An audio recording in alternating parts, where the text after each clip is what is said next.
Bonjour, je me présente, Jean-Paul, je suis le fondateur, le gérant de cette boutique Mission BD située à Nivelles. On a déménagé plusieurs fois, on a commencé tout d'abord avec un 30 mètres carrés et après on a enfin obtenu un 150 mètres carrés qui est dédié au 9e art. Bien sûr, on a une section jeunesse, on en a également pour les ados, pour les adultes, du comics, du manga, bref, il y en a pour tous les goûts.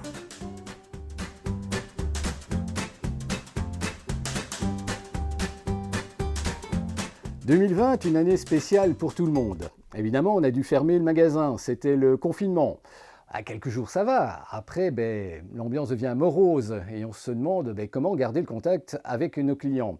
Et là, on s'est dit, les réseaux sociaux sont à disposition. On va les utiliser.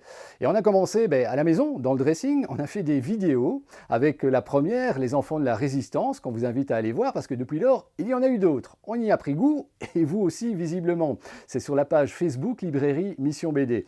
Et grâce à cela, la réouverture a été un succès et on vous en remercie. Alors le métier de libraire, avant tout, le métier de libraire, c'est lire un maximum. Et croyez-moi, c'est pas évident. Mais le métier de libraire, c'est également réceptionner les caisses. Les caisses, on en a une, deux, des dizaines tous les jours. C'est notre meilleure copine en quelque sorte. Et puis on est comme des enfants. On voit la caisse, on veut l'ouvrir, on veut voir ce qu'il y a dedans. Oh, une BD du Lombard, une nouveauté. Allez vite, une autre.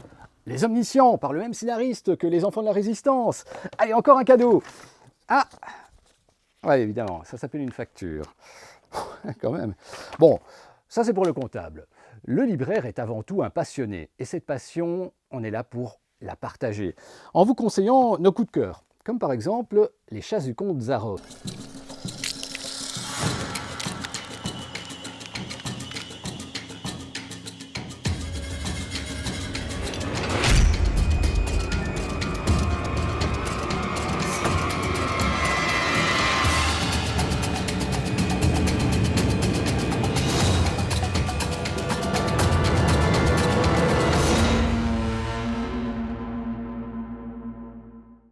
Les auteurs se sont inspirés d'un vieux film début des années 30, Les chasses du comte Zaroff.